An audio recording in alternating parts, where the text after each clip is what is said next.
안녕하세요. 6.25 전쟁 대전 전투를 아세요를 감독한 박혜란입니다. 6월이 다가오면 유난히 떠오르는 단어가 있습니다. 바로 호국 보훈의 달이라는 단어인데요.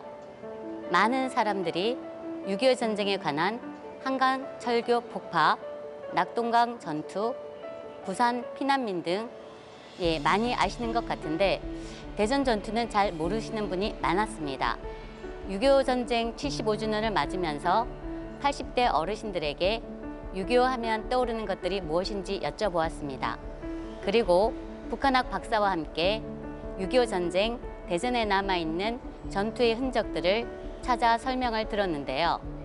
동족상잔의 비극인 참혹했던 그런 전쟁이 다시는 일어나지 않아야 함을 강조하고 싶어서 이 영상을 만들었습니다. 6.25 때 내가 8살이었었어. 8살이었는데 어느 날 저녁인가 찹쌀을 막 볶아서 옛날에 매다 갈았어. 그래가지고 그놈을 그렇게 하더니 그 이튿날 요만한 니꾸사꾸를 하나 주고 거기다가 저 해프대종이 옛날에 해프대종에다가 미숫가루를 싸고 요만한 저 물병 옛날에는 그 알루미늄 된 물병이 있었어요. 이렇게 미고 다니는 거. 그런데 그것을 매끔 저기 하나씩 미라고 그러더니 끌고 가는 게 이제 피난 가는 겨. 연산서 진해로 가려고 그래. 진해까지 가려고 그랬어. 근데 할아버지 할머니가 계셨었어. 근데 할아버지 할머니는 죽어도 안 가신대. 그래가지고서 우리 저기 엄마 아버지 작은 엄마 작은 아버지 그런 게 우리 저기 우리 동계간 셋 이제 그걸 짊어지고 걸어가는 거요 저기. 그랬는데 비행기 소리가 나면 막 가다가도 이게 옛날에 이게 엉떡이 많았잖아요. 논 같은데 그런 데로 막 쑤셔 박어야야. 그 사람만 보면 무조건 이북 사람인 줄 알고 그 헬리콥터로 막 저기를 해 폭격을 했으니까 그렇게 가다가 이제 저물으면 저런 나무 밑에서도 자.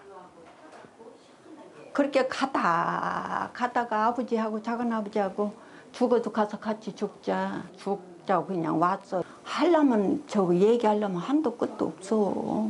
저는 어려서 엄마랑 이렇게 식구들이 모두 앉았는데 하늘에서 비행기가 이렇게 댕기면 무서워서 엄마 치매 속으로 숨은 거 그런 것뿐이 생각 안 나. 그때 4살이나 먹었나 몇 살이나 먹었나 잘 모르겠어. 그것뿐이 생각 안 나. 여기다 막 그냥 파란 거 막 그냥 가랑잎 같은 거 꽂고서 쳐들어오더라고. 인민군들이 9명이 쳐들어와. 그래 오더니 후타리 막 부시고 와. 그렇게 하더니 와서 막 돼지도 먹이고 토끼 같은 거 닭 같은 거 먹이는데 막 잡아서 솥단지다 불 떼고 막 인민군들이 불 떼서 잡아도 고는겨. 우리 엄마 접은 이불다리 펴서 거기서 덮고 있고 자고 막 그렇게 하고서 나는 변수도 못 나오고 발발 떨고 이렇게 하고 있으니까 안 죽일게 나와라. 꼬마야 안 죽일게 나와 그러더라고 인민군들이. 그래서 내가 그냥 가만히 변수서 일어나 나오니까 우리 친정 오빠가 나를 번쩍 업어다가 저 굴 속에다가 굴 파놓고 굴 속에 들어가서 옛날에는 그 미숫가루 막 해갖고 굴 속에 들어가서 굴을 찌푸게 팠어. 그래갖고 그 속에다 다 식구들이 가서 넣었어. 우리 식구가 7남매 많았어. 그래서 그 속에 들어가서 이제 그 미숫가루 먹고 살았지. 그렇게. 그리고 인민군들이 그냥 뭐 닥치는 대로 다 잡아먹더라고. 그래서 지금은 그 난리가 날까봐 그게 무서운 거예요, 나는. 이북 사람들이 지금도 총 쏘고 막 폭탄 쏘고 막 그러면 아이고 또 난리 나면 그때 고생을 하도 해서 무서워서.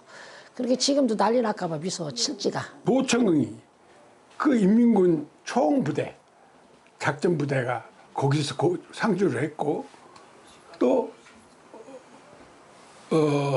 도시사 공간도 이승만 대통령이 머물렀던 도시사 공간도 굉장히 자기네들이 유력한 높은 지위에 있는 사람들이 거기서 거주를 하면서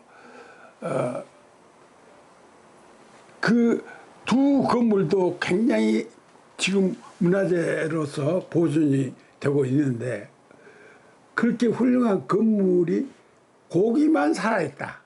그 참 이상치 않아요? 그 이유는 뭐냐 하면은 이 미군 포로, 유엔군 포로들을 전부 다 도청 2층에다가 상주시키고 또 일부는 관사에다가 상주시키고 그러면서 자기네들이 그 미군 비행기가 공습하려고 뜨면은 그 사람들을 바깥에 내몰아서 미군들이 거기를 폭격을 못하게 해서 그 건물이 지금도 이렇게 훌륭하게 살아남았습니다. 참 그때 그 6.25라는 남북 그 상쟁 그 비참한 일 때문에 좋은 건물들이 그때 다들 폭격으로 사라진 게 굉장히 아쉽게 생각합니다.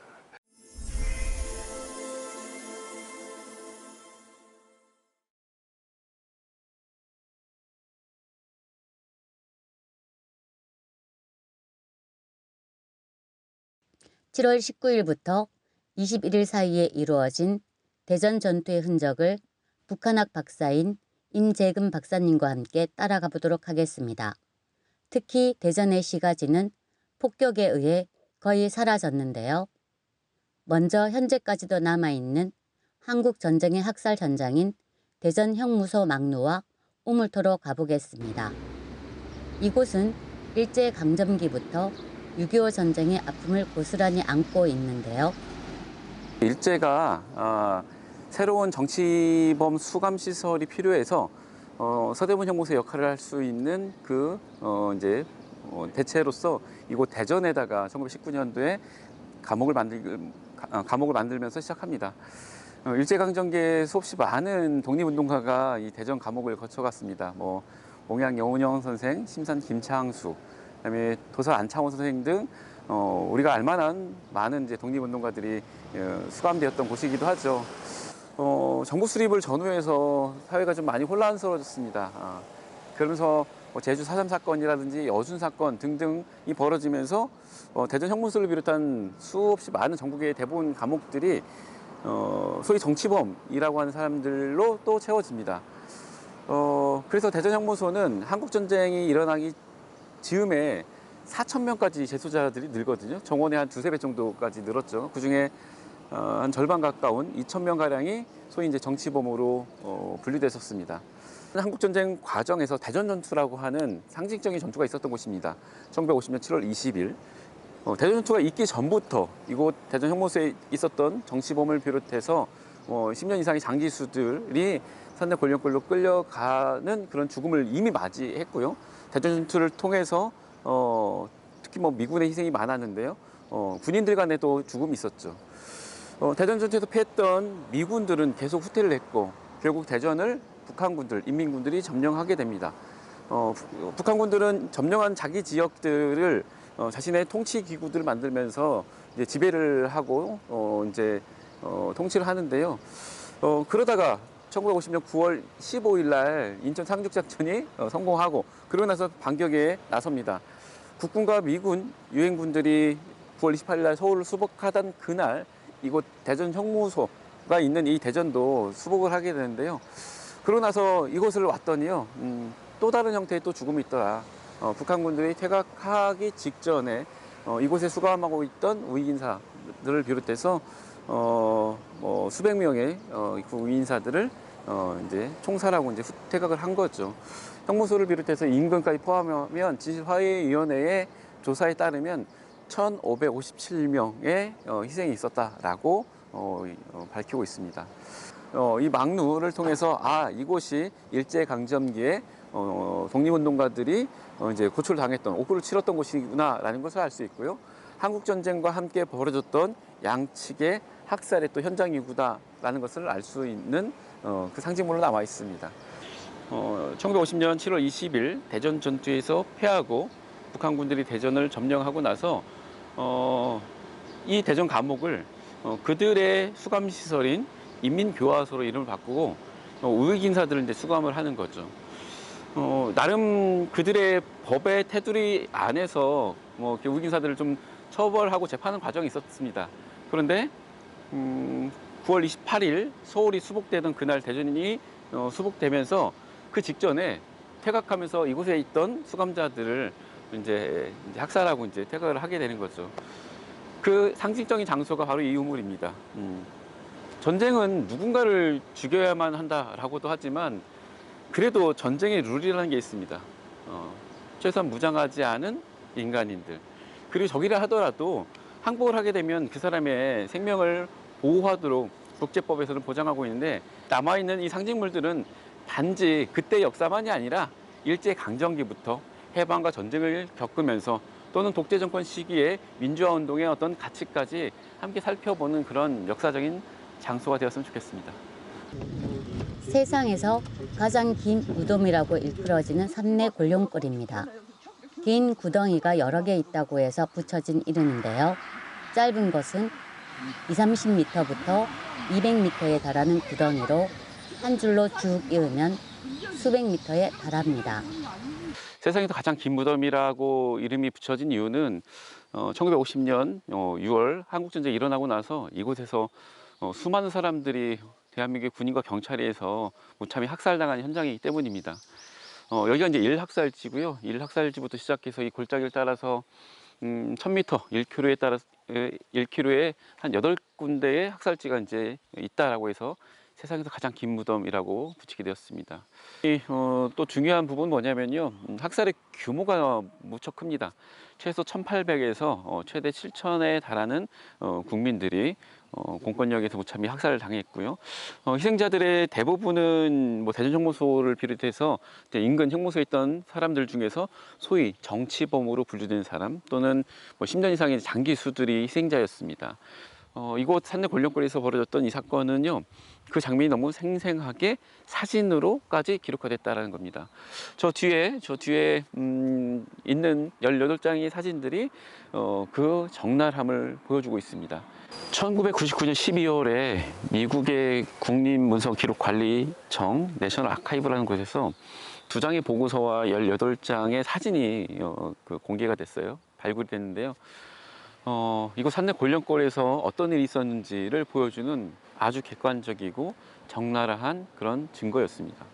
이 기록에 의하면 이 대전에서 벌어졌던 이 학살은요, 7월 첫 주 3일간에 1800명의 정치범들이 처형됐다라고 기록하고 있습니다. 이군들은 그 보고서 쓸 때마다 등급을 매깁니다. A-1 등급으로 매겼던 이 보고서는요, 신뢰할 만한 가치가 있고 정보로서의 가치가 높다라고 평가했던 이 보고서의 그 내용을 바탕으로 이곳에서 학살된 규모를 최소 1800으로 이야기를 하고 있습니다.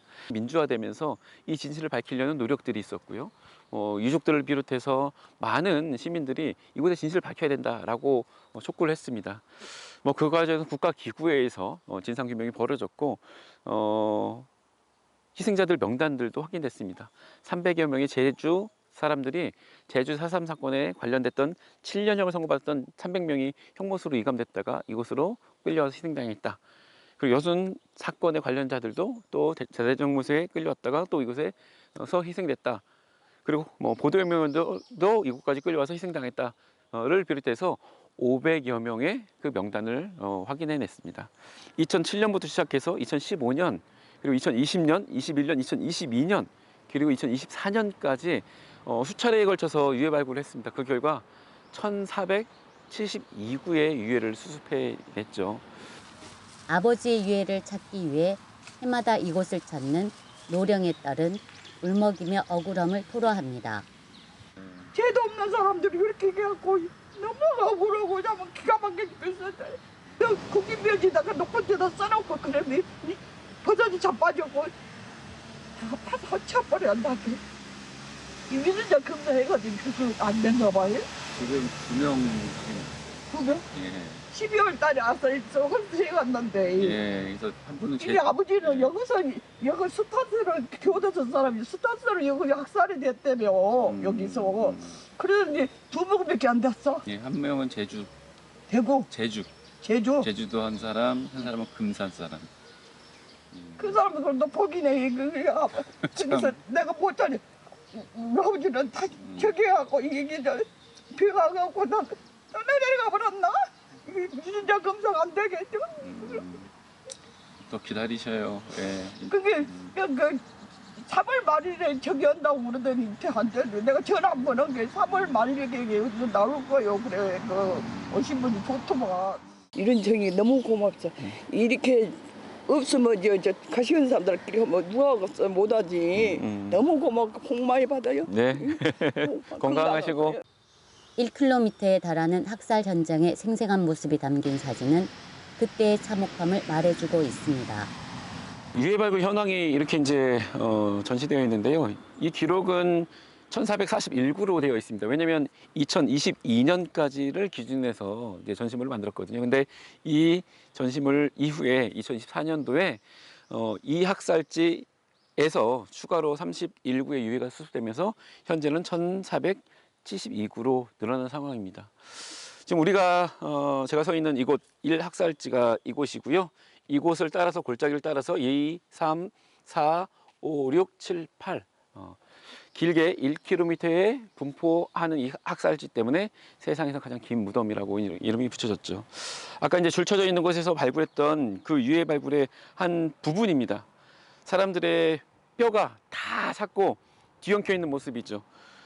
얇은 뭐 손가락뼈, 팔뼈는 다 삭고요. 단단한 다리뼈만 남아 있는 상황인데 이것이 뒤엉켜 있습니다. 1950년 한국 전쟁이 벌어졌고 3년 동안 1129일 동안 싸웠으나 서로의 승자를 확인하지 못하고 비긴 채 전쟁을 잠시 끝내게 되었습니다. 아직도 끝내지 못하는 이 전쟁을 온전히 끝낼 때 아마 이 땅 한반도에는 평화가 정착되지 않을까라고 생각을 하면서 저희 말을 마치겠습니다. 대전 보문산에 있는 애국지사총을 찾았는데요. 산내 골룡골이 대한민국 군경에 의한 민간인 희생자 안매장지였다면 보문산 사정공원 내에 있는 애국지사총은 인민군에 의한 민간인 희생자 묘지인데요. 한국 전쟁 당시 인민군은 퇴각에 앞서 9월 25일부터 27일 사이에 대전 형무소에 수감했던 사람들을 집단 학살했습니다. 대한민국 군경의 대규모 민간인 학살에 대해 인민군이 보복 사륙전을 감행한 것인데요. 대전 형무소와 목동 성당 내에서 학살된 주인을 알 수 없는 1557구의 시신을 합장한 무용고 합총입니다. 아버지가 6.25 참전 용사임에도 불구하고 기록돼 있지 않아 마음이 허전하기만 한데요. 아버지의 명예를 회복하기 위한 행정소송 준비를 하면서 이곳을 찾았습니다.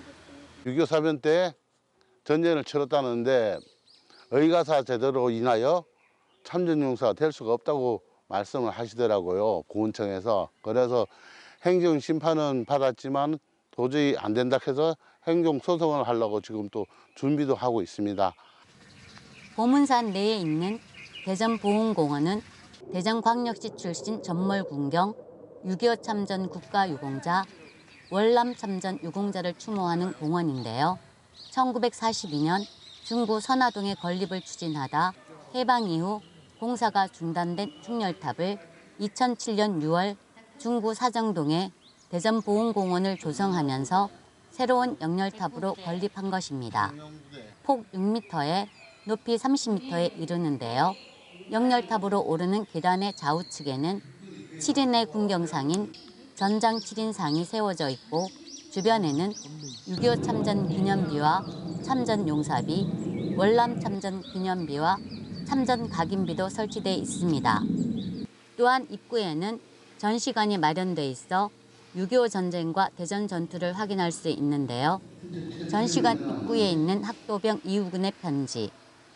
6.25 전쟁 당시 서울 동성중학교 3학년 어린 학생이었는데요. 전쟁의 상황을 엄마에게 드리는 편지 내용에 고스란히 써놓았습니다. 어머니, 어쩌면 제가 오늘 죽을지도 모릅니다. 라는 편지 내용은 전쟁의 참혹함을 여실히 말해주고 있습니다. 우리는 이 6월을 영원히 잊지 않아야겠습니다. 여전히 휴전 상태라는 사실이 전쟁의 아픔을 상기시키고 있는데요. 6.25 전쟁은 우리에게 깊은 상처를 남겼지만 동시에 자유와 평화의 소중함을 일깨워주고 강력한 안보의식을 갖게 하는 중요한 역사적 교훈을 남깁니다. 6.25 전쟁 75주년과 광복 80주년을 맞는 올해 다시금 생각해보게 됩니다.